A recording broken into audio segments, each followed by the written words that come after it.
The 107th edition of the Giro D'Italia starts today. But for the GC battle, it's already over before it's begun. So let's take a look and see why Pogacar is already sitting pretty in pink and why nobody can stop him taking home his first Tour of Italy. When it comes to pedigree and experience, we're used to seeing the Grand Tours packed full of contenders, previous winners and podium placers. However, this time around it's a much thinner field in terms of the top riders. Pogacar is one of only 3 previous Grand Tour winners, including Nairo Man Quintana himself, who's back on the World Tour scene with Movistar, alongside the age-defying Welsh wizard himself, Geraint Thomas, both of whom haven't won a Grand Tour for a number of years and are arguably in the twilight of their careers, meaning that them alongside Pogacar are the only ones with that valuable experience when it comes to winning one of those Grand Tours, who knows what it takes to win over a 3-week period. With the other contenders looking like previous Tour de France podium contenders, Romain Bardet, 4th place finisher Ben O'Connor, and Team Visma Lease Bikes new signing last year's Vuelta 9th place finisher Kjarn Uterbrooks. And I think it's fair to say that Pogacar has proved himself over the last couple of years to be a level ahead of all of those riders. And it's just very difficult to see any of them being able to compete with Pogacar over that 3-week period. Pogacar himself is also in fantastic form this year, as we've already seen in the one-day races in the spring, with top-tier wins in Liège, Bastogne-Liège, Strade Bianche, and an impressive 3rd place finish in Milan-San Remo. That bodes well for carrying that form into the Giro D'Italia, obviously not too far removed from those spring classics, which will no doubt strike fear into the hearts of all the other contenders,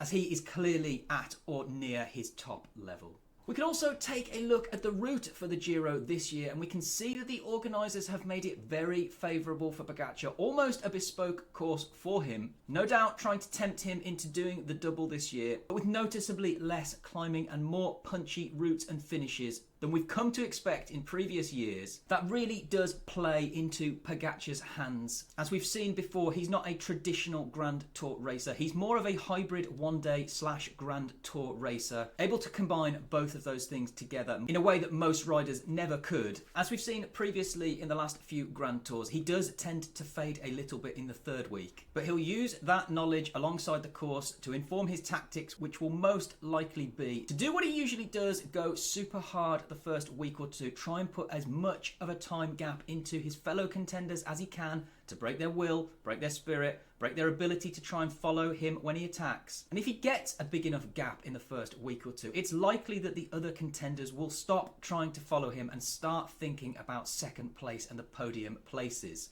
So I fully expect Pogacar to go as hard as he can in the first week or two, try and break the field, and then potentially try and recover in that 3rd week when everybody's already given up. Try and hold onto his gap and keep an eye on the Tour de France just a few weeks later. So that might work really, really well for him. But he'll know as well, even though he's got a very close eye on the Tour de France and no doubt wants to win that race, especially this year with everything in consideration, that it is not guaranteed, even with the injuries to riders like Jonas, Remco and Roglic. Anything can happen in the Tour de France with the best riders in the world over a 3-week period, especially considering Pogacar will have done the double, so no doubt he will be going as hard as he can in the Giro the first couple of weeks to try and win and to try and break the field. And that's another reason, because Pogacar clearly wants to add all the Palmares he can before he hangs up the handlebars for good. And he'll look at this and he'll know this is almost certainly his best ever chance to win the Giro, considering the field he's up against and the course that we're on. So I don't expect him to keep too much in reserve for the Tour, but I do think he'll want to have the Giro wrapped up by week 2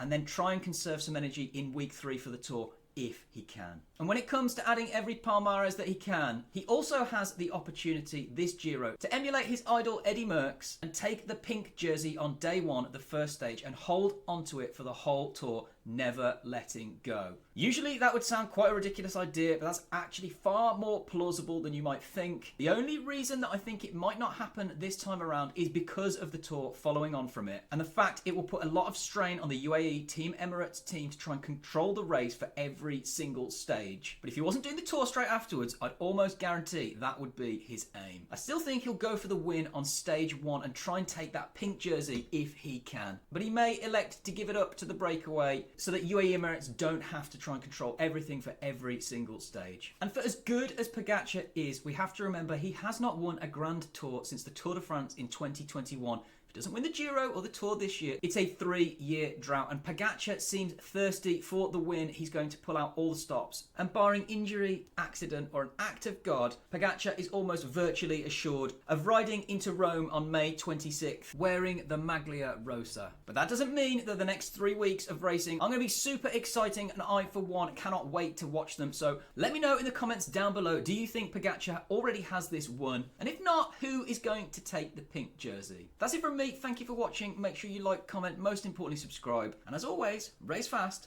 ride hard, and remember that you are appreciated.